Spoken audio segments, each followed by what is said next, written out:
Welcome back to the ACT podcast, where we spotlight the people transforming veterinary medicine, not just inside the hospitals, but throughout our communities. Every day, veterinary professionals save lives, but some of the most meaningful stories happen far beyond our exam rooms. Imagine experiencing homelessness and having one constant source of unconditional love, your pet. Now imagine facing the impossible decision between finding your next meal or your best friend the medical care that they desperately need. Today's guest has dedicated her life to making sure that no one has to make that choice.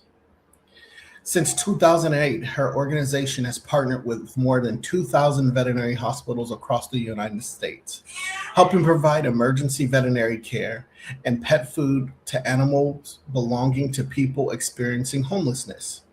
Please join me in welcoming the founder and president of Feeding Pets of the Homeless, Genevieve Frederick. Thank you, Ryan. It's a pleasure to be here and to be able to spread the word about our program. Yes. I'm just excited to learn more about your program and to bring more exposure to it and introduce all of our listeners to the good work that you're doing. I just want to say thank you for taking the time to dedicate yourself to helping in a meaningful way. I obviously I can't speak for these individuals, but I couldn't imagine having that type of help in a desperate time of need. Yeah, it's we give people hope. We give them someone to talk to. Yeah. Homeless are kind of invisible to the rest of society, but that pet is the only thing that gives them that unconditional love. They're not judgmental, and sometimes for especially women, they are protection. Yeah, there was quick story before we jump into your questions, because when I reached out to you, one of the things that stood out to me was an encounter that I had at the gas station of all places. I went to fill up and get some air in my tire, and there was this guy just sitting on the curb, and he had his head down, and I had to walk and ask the attendant to turn on the gas. So when I was walking there, I saw him and I said, "Hey man, how you doing? How's your day?" And just quick. And he said, "Me?" And I was like, "Oh yeah." I was like, "How you doing today?" And he said, "Wow, good. Thank you for talking to me." And then he looked down at his dog and said, "Hey, there are nice people. I told you, bud." And that quick little, it was just that fast, but it just stood out to me, like how many of us are going about our day and not truly fully understanding, whether it's in their control or not, but just not understanding what that other person is going through, and just the simple act of speaking and being kind, and assuming positive intent before negative intent can really make or break someone's day. You never know what he was going through. So anyway. Correct.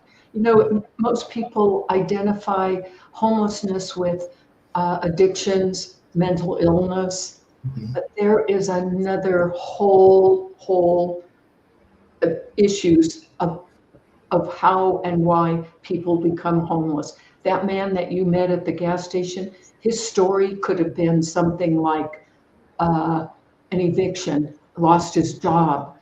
It wasn't anything that he could actually prevent. A lot of it, and especially domestic violence, those kinds of situations.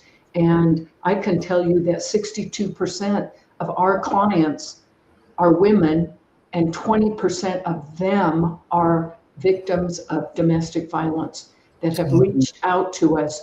They're in shelters, they're on streets, they're in motels, and there's each one of those people that we have helped over the years have a story, and people need to be more like you were, kind, and reach out to them. Just a few kind words can make their whole day. And Yeah. I thank you. Yes. No, thank you. So, what inspired you to start feeding pets of the homeless? Similar to your story, I happened to be in New York and saw a gentleman on the street with a dog that he wasn't panhandling. He was just there with his Yeah. dog. Uh, and it just kind of hit me differently than it has in the past because I had never noticed homeless with a pet. So Mm, I was in New York, I came back, and our headquarters are in Carson City, Nevada. So I right. came back to Nevada.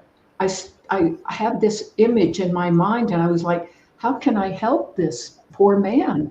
Besides giving him money, which I didn't do, by the way, Right. because I was by myself, and it could have been a dangerous, in my mind, it could have been a dangerous situation. So anyway, I came home, I started researching homeless through other organizations. I realized and I was told that 3.5 million people are homeless every year in America. And I Yeah. went, oh my God. Then they told me that between 5 and 10% they thought had a pet. And I'm like, okay, 10% of 3.5 million, holy mackerel. I could help these people. Yeah. I got this idea and I went over to my local veterinarian hospital and I said to Dr. Ailes and Dr.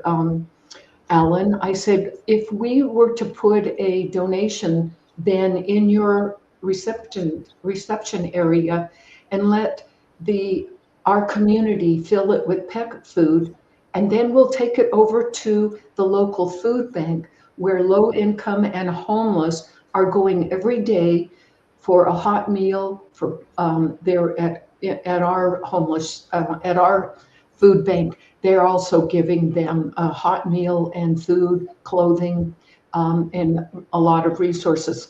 And I'd already talked to the executive director over there, and he was like ecstatic that he'd be able to help these people to feed their pets as well, because he was watching them take food and giving it to their pets before they would give it to their self.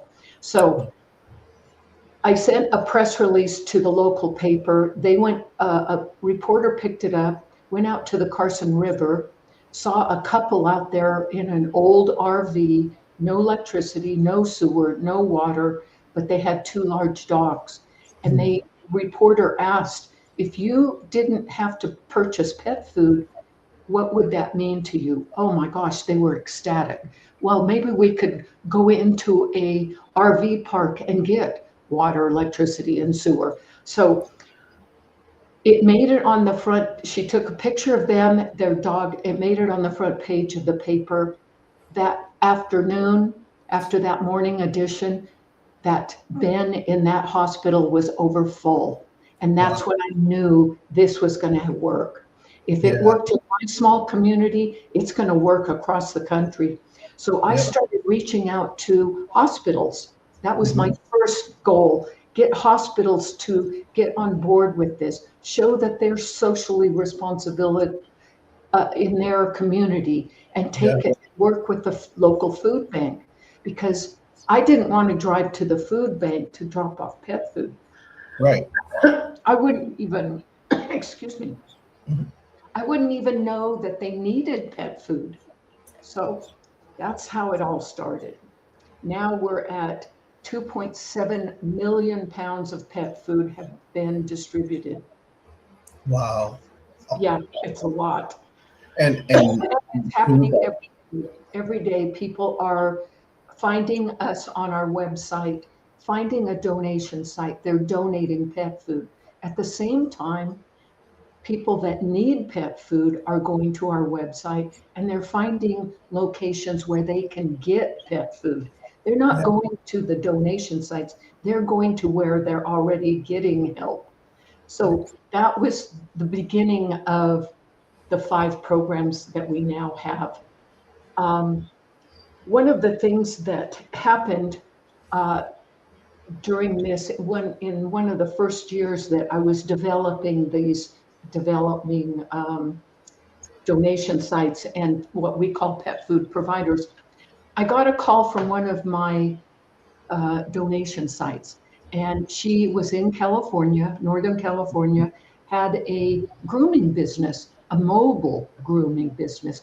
She was collecting pet food and money from her clients, and then she was going out to a homeless encampment in Northern Nevada, California, with her church group. Now they were giving out human food, clothing. Yeah. She was giving out pet food, and she was grooming all of the dogs in the camp Oh. for free. And so one day she calls me and she said, Genevieve, I've got a dog here that is in desperate need of a doctor. I can't treat this dog. It's got a skin issue that he needs medication, and I don't have it. And she said, if you will pay, I will drive this dog to my own doctor, and if you will pay that doctor so that the dog can be treated, and then I will bring it back to the owner in this encampment. And I was like, okay, all right. And so that's how emergency veterinary care program started. Mm. We have, it has expanded to over, let's see, over 16,000 visits to hospitals across the country. And we opened it up. So like you said earlier, we do have over 2,000 hospitals in our network. And any of your listeners that are out there that would like to help us help these pets, know that we will pay them at time of service. We ask them for a small discount. I'm not asking them to do this pro bono. I'm asking them to help my clients. And 62% of them are women. 10% of them are homeless veterans that are reaching out to us because their pet is injured or ill. Wow. Wow. I'm at a loss of words. I'm so moved. And everyone, just so you all know, we're going to put their logo up on my website. Once you click the logo, it'll directly link to where you need to go so that you can get updated on all of the nuances and information that you need to get involved. These are the things that really move the needle when we talk about burnout in veterinary medicine, when we talk about stressors. These are the things that can really help you re-engage and remember why you went into veterinary medicine. And I encourage everyone to at least just go take a look and check it out. Just go take a look and check it out. And it may not be the right time right now, but there might become a time where you're able to go ahead and help this cause. There's three ways that hospitals can help us. One, become a donation site. Two, offer to be one of our hospitals that will take our clients in and help them.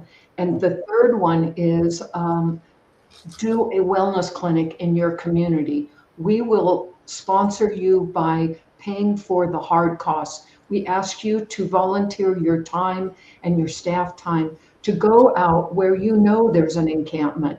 All you need is an SUV, put the lid up, do a basic exam, give vaccinations.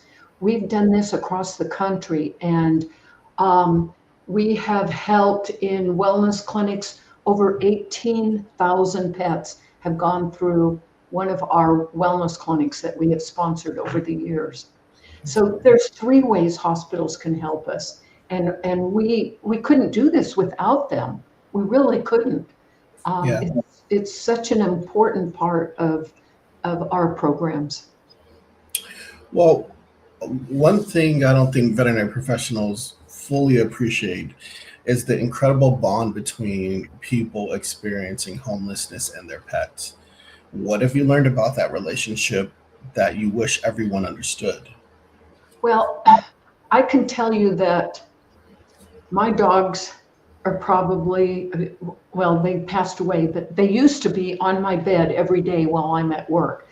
These animals are with their people 24/7. The bond that they have with these pets is so strong. The pets know that these people need them as much as they need the people. It works both ways. And I have seen that bond to the point where um, there will be a homeless person that has passed away on the streets, and the dog won't move off of the body. And the police have to come in, and animal control have to come in because that bond was so, so strong. When we have clients that end up in the hospital or end up incarcerated, which happens, the animals get taken to the animal shelter, and the heartbreak that we hear from these people when they're reaching out to us, help me get my pet back.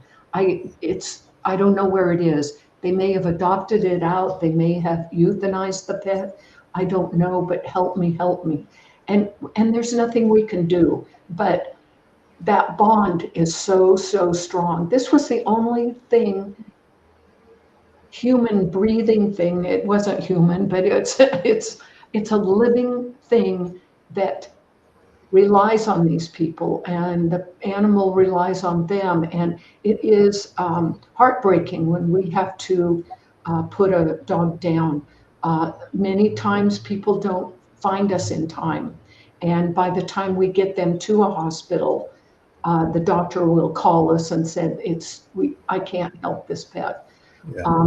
And that's part of the life cycle of owning a pet. They don't outlive us. We usually, I have had to put down 5 dogs, and it just breaks my heart every time I have to do it, because they become so much part of your family, whether you're homeless or not. It's people experiencing homelessness.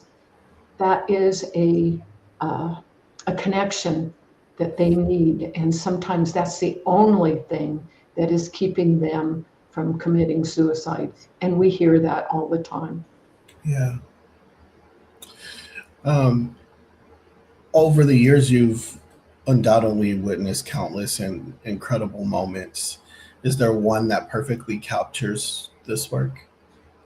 Oh, there, you know what, I have to tell you that we average about 18 to 20 online applications for emergency care every day, 7 days a week. Wow. Stories and right now we have 3 case managers. We're going to have to hire a 4th one, and they work with these folks and with hospitals every day. They work with social workers because a few years ago we had been scammed so much. Word got out that we were giving out free veterinary care, and everybody and their uncle and aunts were giving us calls. So we had to initiate a policy where we had to get homeless verification. And it comes from, maybe it's a VA social worker that's working with a homeless veteran. It comes from a social worker at a shelter of some kind, whether it's a homeless shelter or a domestic violence shelter. It can come from a police officer who knows this guy's been on the street with this animal for years. And that's one of the stories that I can tell you. And it was in Detroit. We got a call from a police officer who, on his beat, was working with this elderly gentleman who was illiterate, and his dog had been in a dog fight. And the police officer reached out to us, and we arranged to have the dog seen at a hospital in that city. The police officer took the dog to the hospital. Dog got bandaged up, got medication. He brought the dog back, and he took pictures of this dog mauling this old man. He was so happy to see him again. And it was those are the kinds of stories where kindness of police, social workers, managers of food banks. These are the kinds of people that work with our clients who know these folks and can help us verify that they are truly homeless. Well, thank you for sharing that story. Uh, you work alongside veterinary hospitals across the country. From your perspective, what challenges do hospitals face when caring for pets from vulnerable communities, and how does feeding pets of the homeless help make care possible? We don't get government money. All of our funding comes from the public, from companies, from private foundations that we apply for grants for. Mhm. We Last year we paid. I can tell you that amount. Last year we paid hospitals directly $1,167,000. Okay. That went directly to them, and that Yeah. was after their discounts. Wow. Yeah, it's a lot, and that's why we have such, we have a staff of 11, and that is because of all the accounting that's involved. The phone calls. Last year, my staff made and took over 72,000 phone calls. Wow. It's huge, and it's not getting better. Homelessness is becoming so much more with evictions. And what we're seeing now is a trend of the elderly becoming homeless. Their pensions and Social Security are not keeping up with rents or with real estate taxes or with, just the cost of living. Yeah. And so they're living in their cars now, a big percentage of our clients. And that's one of the questions that we ask when we have an interview or they are online doing an application to ask for help. Sometimes they just need help finding pet food. Where can I get pet food? I can't give my animal tuna for the rest of its life. But Right. people have to understand that, there's a lot of people in America that are on SNAP benefits that Yeah. are getting thrown off the books. But at the same time, SNAP benefits does not allow people to purchase pet food. Yeah. So that leaves them sharing that hamburger with their dog or that milkshake with their pet. So Yeah. Yeah. I mean, and then that, yeah. And then the spiral happens from there because that leads to pancreatitis and all yeah, these other things. So, homelessness is not going away. Unfortunately, we're seeing a lot of communities trying to get people off the sidewalks. yeah. We have a documentary that is in post-production right now that will illustrate a lot of what I'm talking about. Okay. Um, they've been talking to the producer and the directors, have been filming in Los Angeles on Skid Row, in San Diego, Yeah. in Carson City. So they're reaching out, and they've done such a great job. So they're in post-production now, and we That's hope to have the film out in the fall. that's awesome, man. I can't wait to see it. Are you Yeah. gonna have a viewing party? Yeah, I'm not sure how we're going to do it, but I know that the directors want to have it entered in about 30 film festivals, so that'll be interesting. I That would be wanted to mention also that during the week of August 3rd through the 8th is Oh, yeah. Saga Bone Week. And Yes. we ask all of our donation sites and the public to have a pet food drive during that week, and Okay. then take that pet food to a local food bank or to a church pantry, or Yeah. take it out to where homeless are congregated. There may be an encampment in your community on the outskirts that you could Yep. take that pet food to. So, yeah. That's our next big thing is Give a Dog a Bone week. Awesome. And that is for everybody listening, August 2nd through the 8th. Give a Dog a Bone week. Take pet food to a local pantry, church. Um, just take a quick lunch break and go ahead and donate. That's going to change someone's lives. Remember, August 2nd through the 8th. Thank you. Thank you. Well, Yeah. of course. Final question. If someone listening today is a veterinary hospital owner, manager, technician, veterinary, or student, or simply someone who just loves animals, how can they support feeding pets of the homeless and become involved with your mission? Well, the best way is to go to our website, and you can learn how the different ways you can volunteer with us. You can, on the website, contact us directly of what you're interested in. If you're a hospital or work at a hospital, think about how you can be a donation site. Do a wellness clinic. We'll help you in every way. We have a whole list of things to do and how to do a wellness clinic, and we'll walk you through it step by step so that you can treat animals. We recently had a wellness clinic, and we had 2 veterinarians and a bunch of their staff, techs, and receptionists. They were filling out the paperwork, but we saw over 100 pets from 8 o'clock in the morning until noon. So we saw, and people were lined up around the corner, and it was an outdoor event. We had tents.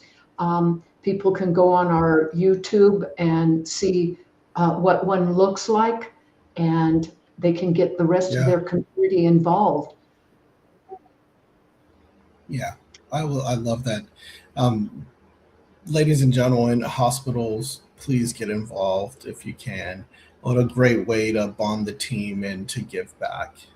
Genevieve, thank you, not just for joining us today, but for building something that reminds us all of why we entered the profession. Veterinary medicine isn't only about treating disease, it's about protecting the human animal bond. Your organization demonstrates every day that compassion has no address, that every pet deserves care regardless of their owner's circumstance. Thank you for leading that mission. And thank you. Thank you. If today's conversation inspired you, here's how you can help. Visit feedingpetsofthehomeless.org to learn more about the organization. Support Give a Dog Bone Week coming up August 2nd through 8th. Follow Feeding Pet of the Homeless across social media, and share this episode with your hospital team, your colleagues, and your friends. And if you're a hospital looking to become involved, reach out to Genevieve and her team. They're always looking to expand their incredible network of compassionate professionals. This is Ryan with Athletic Conceptual Training. Thank you so much for taking the time to talk with us today, Genevieve. And ladies and gentlemen, we will see you. We'll see you on the next episode. Genevieve, if you don't mind just hanging back, we're going to say bye-bye to our team. Thank you, everyone. I appreciate you paying attention and listening to my story. And I appreciate you so much, Ryan, for inviting me on your show. Yes, thank you so much. All right, we'll see you next time, everyone.